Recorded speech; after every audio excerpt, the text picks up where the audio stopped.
JSX पढ़ना है हमने, ठीक है आज। अच्छा JSX क्या होता है, किसी को आइडिया है इसके बारे में? जावास्क्रिप्ट सिंटैक्स, ठीक है। JSX एक चीज़ होती है।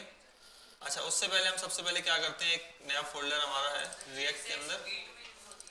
हाँ अच्छा, ये खाली फोल्डर है मेरे पास, ठीक है। इसके अंदर मैं क्या खोलता हूँ, CMD खोला मैंने। अच्छा यहाँ पे अब कौन सी कमांड चलेगी?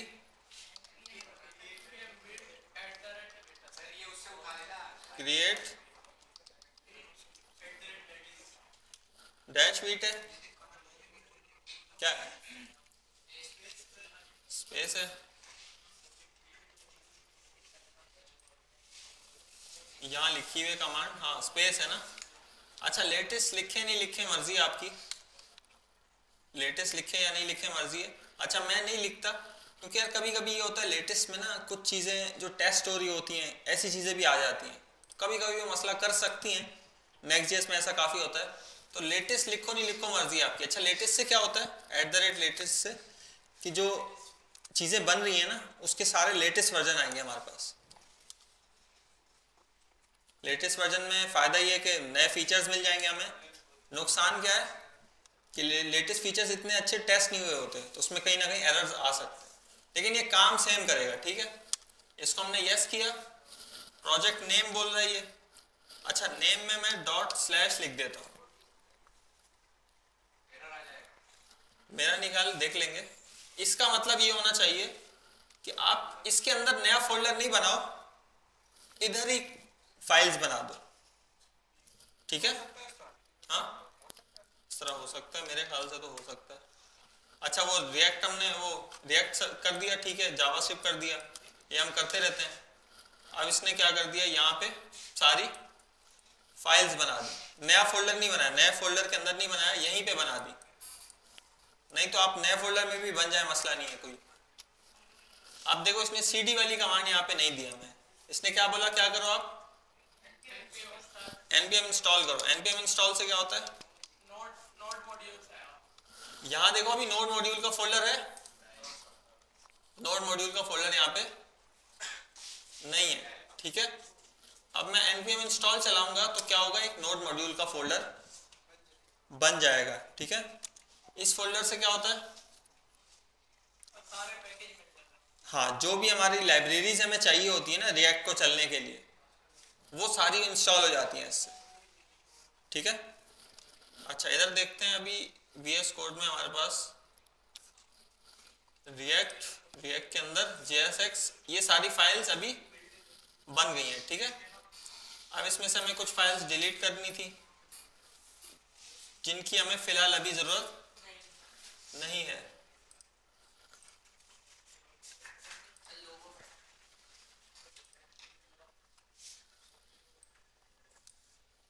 अच्छा इस फाइल को भी मैं हटा रहा हूँ, इस फाइल पूरी को भी, app.jsx को भी मैं हटा रहा हूँ, ठीक है, फिलहाल के लिए।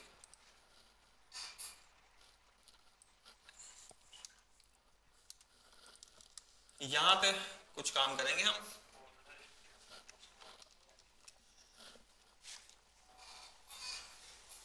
अच्छा पब्लिक के अंदर हम फाइल्स वगैरह रखते हैं, वो देखेंगे बाद में, इसको भी रखो नहीं रखो कोई इतना मसला है। अच्छा डिलीट नहीं भी करो तो भी आपका काम हो जाएगा, लेकिन कंफ्यूजन से बचने के लिए मैंने क्या कर दिया, फाइल्स को डिलीट कर दिया, ठीक है। अच्छा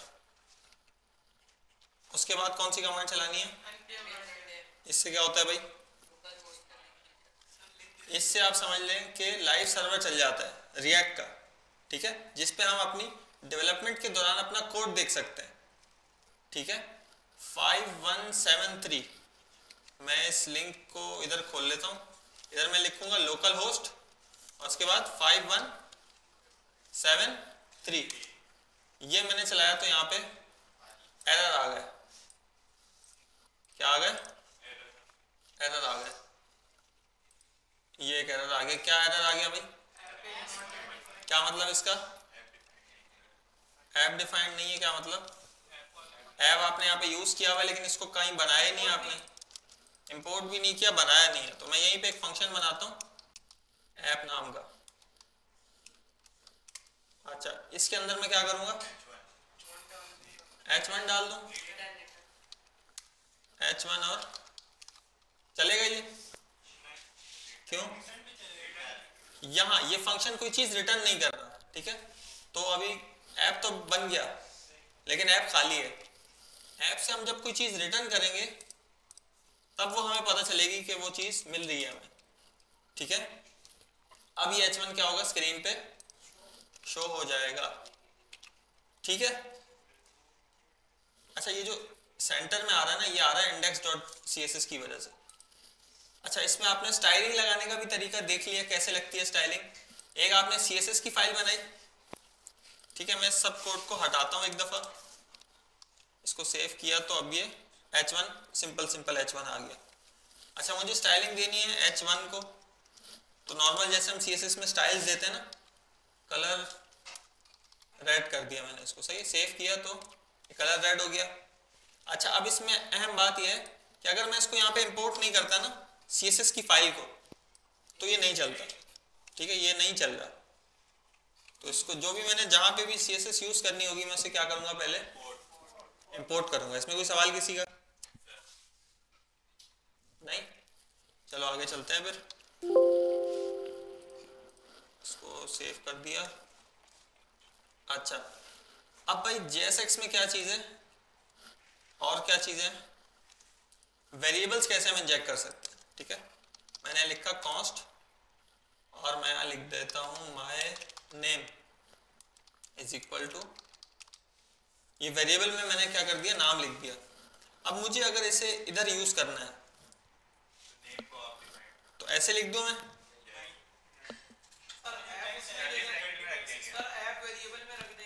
इससे क्या होगा, एरर आएगा, क्या होगा, माय नेम डिस्प्ले हो जाएगा, ठीक है। अगर मुझे इसकी वैल्यू चाहिए तो मैं क्या करूँगा, कर्ली ब्रैकेट्स लगा दूंगा, ठीक है, इस तरीके के साथ क्या कर दूंगा। अच्छा ये डॉलर साइन पीछे नहीं लगाना मैंने इसमें, लेकिन ये है उसी की तरह जो स्ट्रिंग में हम करते थे ना टेम्पलेट डिटेल्स के साथ, उसी की तरह है ये। तो यहाँ पे मैंने कर्ली ब्रैकेट्स लगाया तो क्या हुआ, वैल्यू आ गई साथ, ठीक है। अच्छा एक और बात, ये जो ऐप है ये क्या है, फंक्शन है। अच्छा इसको भी हम थोड़ा आगे चल के देखते हैं, लेकिन एक बात समझने वाली ये है, जो नाम मैं यहाँ पे रखूँगा वही नाम मैं यहाँ पे भी रखूँगा, ठीक है। जैसे कि मैं यहाँ कर दूँ, क्या कर दूँ, टेस्ट। अच्छा नीचे भी क्या लिखना पड़ेगा, टेस्ट लिखूँगा तो ये चलेगा।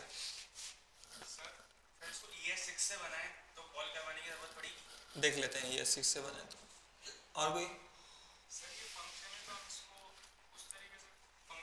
फंक्शन की तरीके से कॉल नहीं कर रहे हैं, हाँ ये रिएक्ट में थोड़ी सी एक चीज़ डिफरेंट है।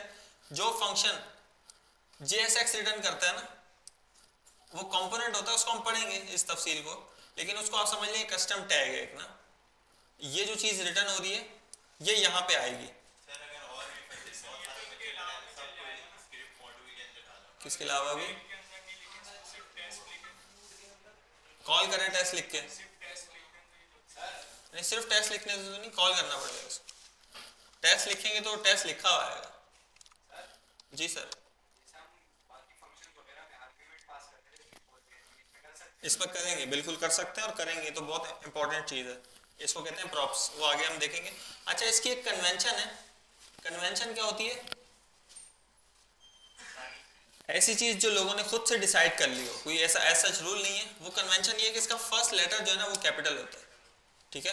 इसको मैं स्मॉल t के साथ लिखूँ भी तो भी इसे चलना चाहिए, अनलेस के वो एरर ना दे, वीट एरर ना दे।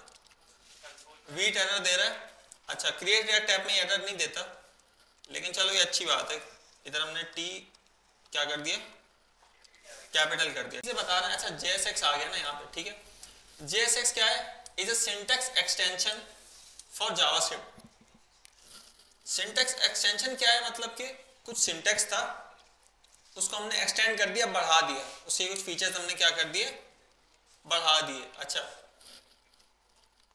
इसमें अगर हम आए तो देखो ज़्यादातर चीज़ें इसमें जो है ना वो सब जावास्क्रिप्ट वाली है। इंपोर्ट जो है जावास्क्रिप्ट की तरह है, ये है ही, बल्कि जावास्क्रिप्ट की ही फाइल है, इसमें सिर्फ एक चीज जो है वो थोड़ी डिफरेंट है, ये जो टैग्स बने हुए ना, ये जो टैग्स बने हुए ये चीज इसमें डिफरेंट है, ये एडिशनल फीचर है। अच्छा, अब होता ही है कि जो हमारा कंपाइलर है ना, इस केस में जो वीट बंडलर यूज कर रहा है, वो क्या करता है, जैसे इस कोड को दिखता है ना तो उसे फटाफट कन्वर्ट कर देता है किसमें, वो जो डॉम वाला था ना, क्रिएट h1, क्या था वो, क्रिएट एलिमेंट h1, जो भी सारी कहानी होती थी उसमें वो इसे खुद से कन्वर्ट कर देता है। ठीक है, तो हमें लिखने में क्या लिखना पड़ता है, h1 लिखना पड़ता है, और बैकग्राउंड में सारा काम खुद से। अच्छा, आज की क्लास में जो है ना थ्योरी है, ये हम डेवलपमेंट जब स्टार्ट करेंगे तो बाद में हमें आसानी होगी। ठीक है, तो ये इसमें इतना घबराने वाली कोई बात नहीं। यही है, मेन हटा दी ना, फंक्शन इधर ले आया मैं, वो फंक्शन वहां बन के इंपोर्ट हो रहा था, मैंने फंक्शन ही बना दिया। तो मतलब अगर जो कंपोनेंट इसमें रिएक्ट के कंपोनेंट बनते हैं वो सारे यहीं पे आके रिटर्न होंगे, मेन चीज यहीं से रिटर्न होगी। मतलब अगर मैं पे बॉडी बना के पूरा साइड रिटर्न करूं यहीं पे हो जाएगी। सही है जी सर। स्ट्रिक्ट मोड जो है जावास्क्रिप्ट और रिएक्ट का एक फीचर है, इसमें कुछ हमें डेवलपमेंट के दौरान आसानियां मिलती हैं, मतलब ये थोड़ी सी और स्ट्रिक्ट चेकिंग करता है। ये हटा भी दो तो ऐप चलेगी आपकी, जैसे वो यूज स्ट्रिक्ट होता है ना जावास्क्रिप्ट में, वैसा ही है। क्रिएट रूट से पहले कहाँ पे क्या लिखा होता है,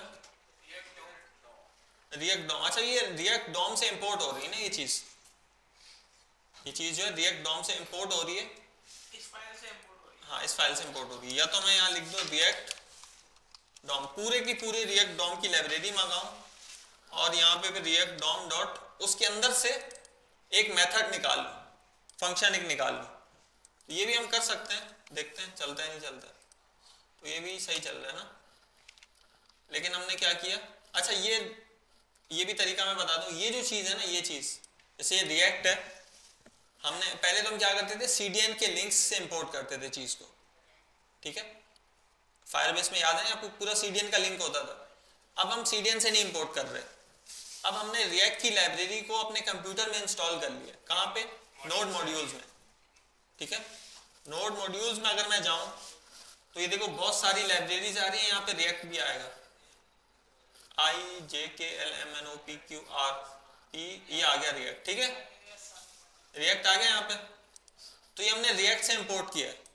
अच्छा, अब एक और बात, हम भाई डॉट डॉट स्लैश करके रिएक्ट नोड मॉड्यूल्स तक तो गए नहीं, ऐसे करके जाते हैं तो रिएक्ट ना। अच्छा, मैं चेक करूं ऐसे चलता है नहीं चलता, ऐसे भी चल रहा है, नहीं ऐसे नहीं चल रहा है, ऐसे वो चलना बंद हो गया। लेकिन ये डायरेक्ट मिल जाता है, अगर नोड मॉड्यूल्स में कोई चीज़ हो ना तो वो डायरेक्ट ऐसे मिल जाती है, उसमें हमें पाथ देने की जरूरत नहीं पड़ती। अच्छा, तो बात क्या चल रही थी, JSX की बात चल रही थी। JSX क्या है, जावास्क्रिप्ट की एक सिंटैक्स एक्सटेंशन है। एक्सटेंशन मतलब दो चार चीजें उसमें एडिशनल बढ़ा दी हैं for JavaScript that allows you to describe the UI, जो अब क्या क्या आसानी करता है, हमें UI कैसे बनानी है वो चीजें बताने के लिए आसानी करता है। उसका सिंटैक्स कैसा है,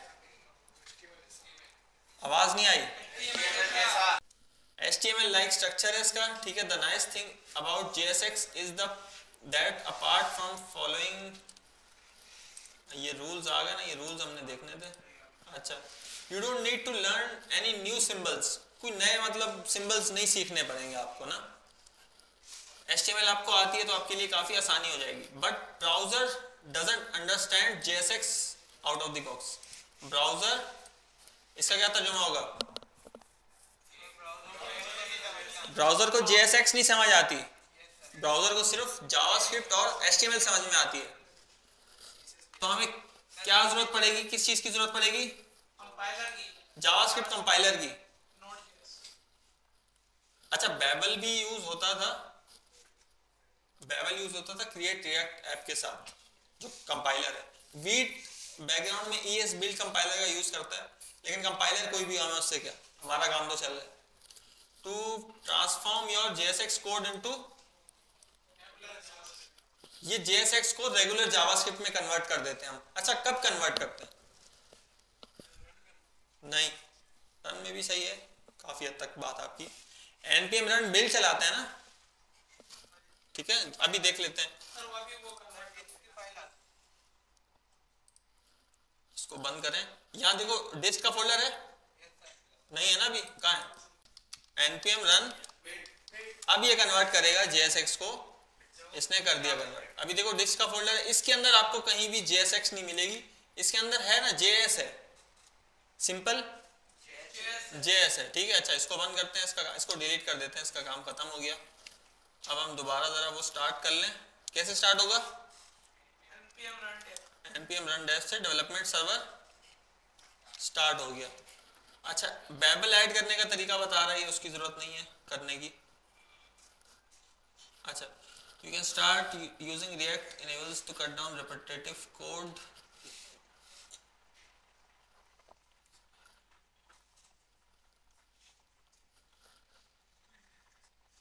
Writing markup with JSX, इसको भी देखेंगे, इसको भी देखेंगे।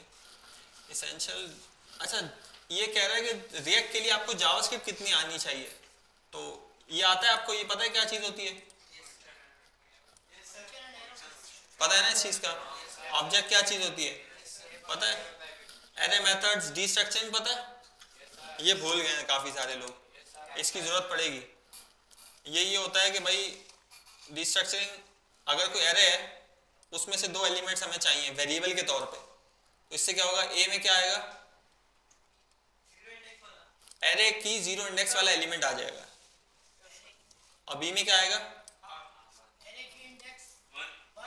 हाँ एरे की जो दूसरी इंडेक्स वाली चीज़ होगी वो इसमें आ जाएगी। इन्होंने तो काफ़ी एडवांस चीज़ें दी हुई। अच्छा इसमें बताओ, ये तो लिखा हुआ है इन्होंने लेकिन देखो x एक क्या है, एरे है, ठीक है। अब मैंने इधर एरे दिया और मैंने 2 वेरिएबल्स उसके अंदर से निकाल लिए, z क्या y क्या बन गया, एक वेरिएबल बन गया जिसके अंदर कौन सी वैल्यू है, पहली वाली वैल्यू है, क्योंकि ये पहले नंबर पे 0 पे है, और ये पहली इंडेक्स मतलब पहली इंडेक्स पे है, दूसरी पोजीशन पे है, इसके अंदर क्या आ जाएगा, ये 2 आ जाएगा, 2 सेव हो जाएगा और ये नॉर्मल वेरिएबल बन गया। ये क्या हो गया, डिस्ट्रक्टिंग का छोटा सा रिवीजन हो गया। टेम्पलेट डिटेल्स जो डॉलर लगा के हम बनाते थे, और टर्नरी ऑपरेटर पता है क्या चीज होती है, सुना नाम सुना है, सही चल रहे हो, सही चल रहे हो। अच्छा ES मॉड्यूल्स, इंपोर्ट एक्सपोर्ट, ये भी हमने देखा हुआ है अभी, सही है। तो ये चीजें आपको आती हैं अल्हम्दुलिल्लाह, तो आगे देखते हैं फिर। अच्छा ऑब्जेक्ट के साथ भी होती है, इसका बताओ, बी है। अच्छा मैं भी बोल लूँ, why do you need to compile your React code, React code को कंपाइल करने की जरूरत क्यों पड़ती है, React uses a new version of HTML that is too advanced for the current browsers. React जो है वो ऐसी HTML इस्तेमाल करता है जो बहुत एडवांस है, जो हमारे ब्राउजर्स को समझ में नहीं आती। ऐसा नहीं है, ऐसा क्यों नहीं है, हो सकता है रिएक्ट तो नई लाइब्रेरी है, क्यों तुम इसमें भी नहीं फंसे यार, बहुत अच्छी बात है। अच्छा रिएक्ट यूजेस JSX, रिएक्ट इस्तेमाल करता है JSX का, जिसको कंपाइल करने की जरूरत पड़ती है नॉर्मल जावास्क्रिप्ट में, ये बात है। React doesn't know how to update the DOM, React को डॉम अपडेट करना नहीं आता, तो इसलिए उसको कंपाइलर की जरूरत पड़ती है। ये सही है इब्रार भाई, ये बात क्यों, ये सही क्यों नहीं है, कौन नहीं, जावास्क्रिप्ट डॉम अपडेट कर सकती है ना,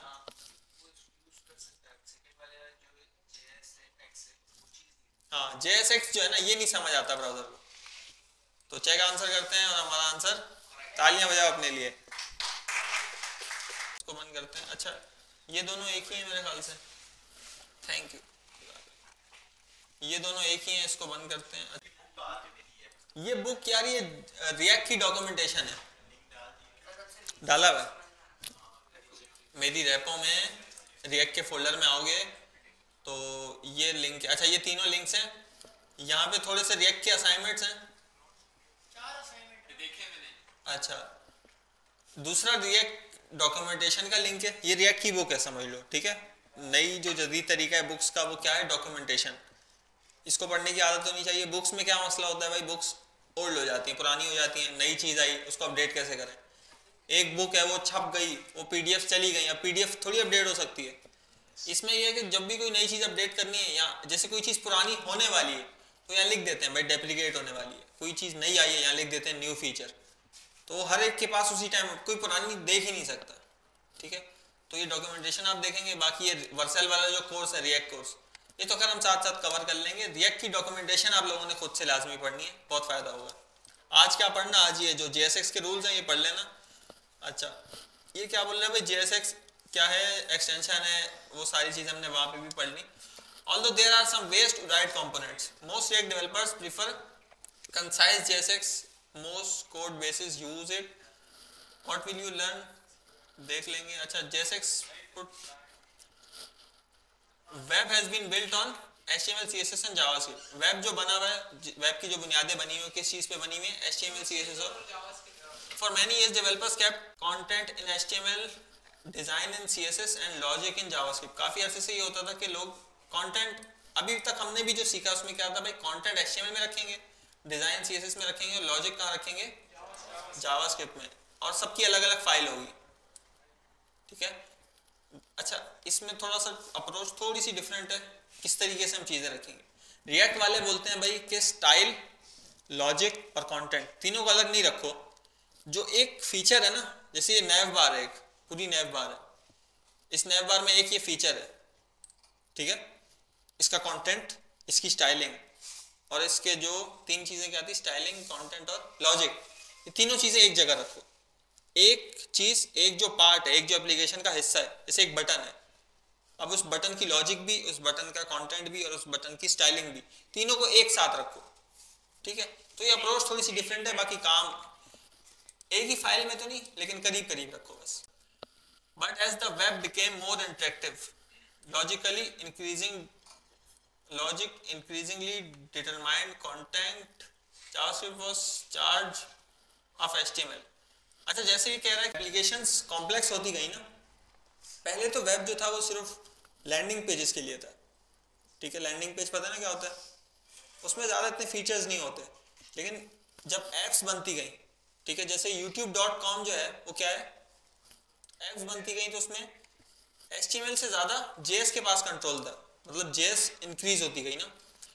तो इसलिए क्या होता है भाई, रिएक्ट में रेंडरिंग लॉजिक जो है सारी और जो मार्कअप है वो सारा एक ही जगह पे रखा जाता है, तो हम देख लेंगे कहाँ रखते हैं, कैसे रखते हैं, उसका मसला नहीं है।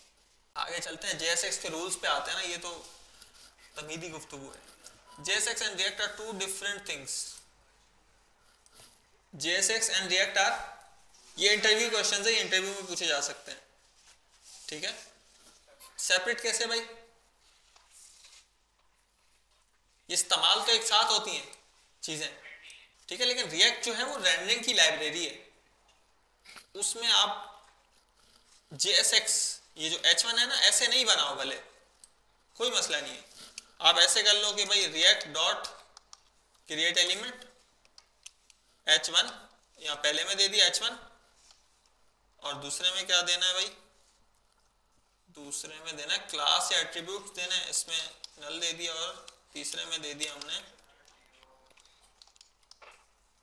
तो अब देखते हैं क्या आता है हमारे पास। तो एक आ गया error, react is not defined. React असल में हमने इंपोर्ट नहीं की, तो रिएक्ट इंपोर्ट कर लेते हैं और कॉमा देके ये दोनों चीजें हमने इधर बना ली, तो ये हेलो आ गया। ठीक है, लेकिन ये चीज मुश्किल है ना, कौन इतनी चीजें याद रखेगा। तो JSX क्या है, आसानी के लिए एक चीज है जिसको कन्वर्ट किया जाता है इस कोड में। ठीक है, थोड़ी सी दोनों डिफरेंट चीजें हैं, बस ये याद कर लो, नहीं भी हो तो कोई मसला नहीं है, you can use them independently. अच्छा, JSX syntax extension while react is, आइए बोल दिया ना उसने, JSX सिंटैक्स एक्सटेंशन है और रिएक्ट क्या है, लेकिन हमें कुछ रूल्स सीखने पड़ेंगे, रूल्स ऑफ JSX कि भाई JSX जिसने बनाई है, फेसबुक वालों ने बनाई है, लेकिन उसके कुछ क्या है, रूल्स है। अच्छा, जैसे ये एक चीज बनी हुई है, यहाँ पे कंपोनेंट बना हुआ है, इसको हम क्या करते हैं, कॉपी करके ले आते हैं, इधर हमने इसको पेस्ट कर दिया, तो क्या आ गया, एक एरर आ गया। एरर क्यों आया, किसी को पता है? हाँ,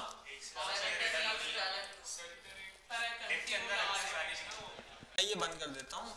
मुझे ये बताओ सीधी सीधी बात, एरर क्यों आ रहा है?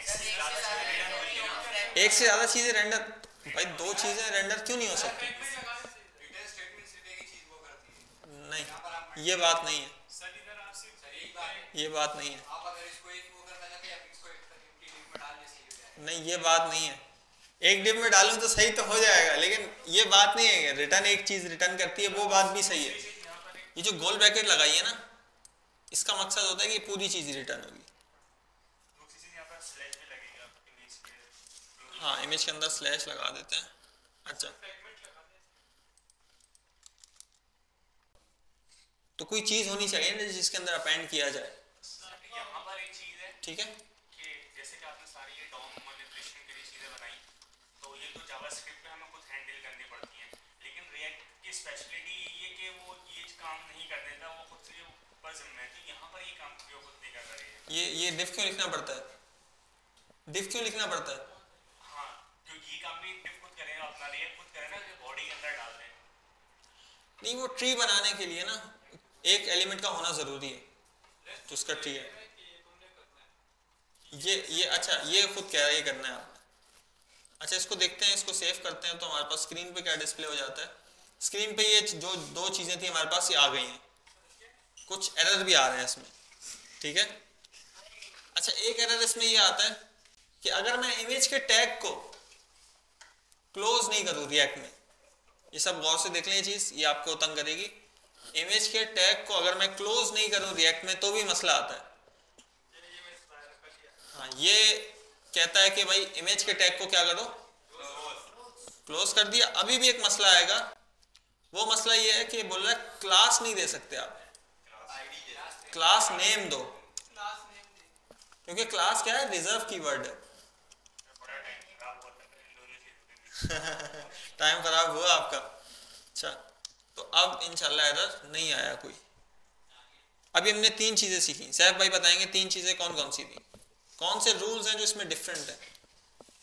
सर इमेज के अंदर जो स्लैश शब्द नहीं डालेंगे तब तक एरर देगा। हाँ, सब टैग जो हैं क्लोज होंगे। एक मिनट,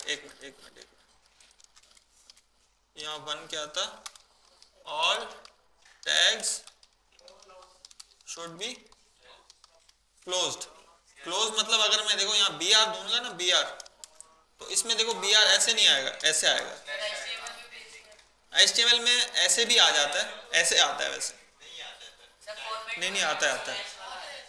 फॉर्मेट करो तो आ जाता है। अच्छा, मैंने आपको ऐसे सिखाया था ताकि ये याद हो गया तो रिएक्ट में मसला नहीं होगा। वहां दोनों चल जाते हैं, पक्की बात है, टेस्ट किया मैंने। अच्छा, दूसरी चीज क्या आती है यहाँ पे डिफरेंट? दूसरी क्लास नहीं लेंगे, क्लास नेम लेंगे।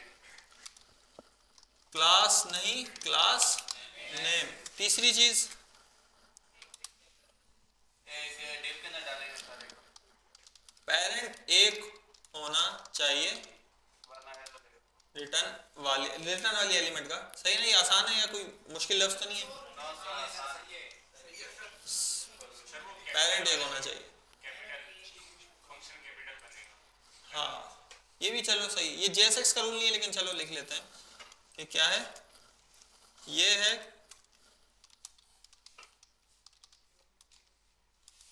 ये बाद में लिखेंगे, नहीं ये अभी नहीं लिखेंगे, ये जब हम कंपोनेंट देखेंगे तब लिखेंगे। पेरेंट जो है वो एक होगा, ठीक है। अब इसको हम जरा इधर आके देखें, एलिमेंट्स में आए, डिव है। अब ये जो डिव है, ये डिव है, मिसाल के तौर पे मुझे ये डिव नहीं चाहिए, ठीक है, ये डिव मुझे नहीं चाहिए।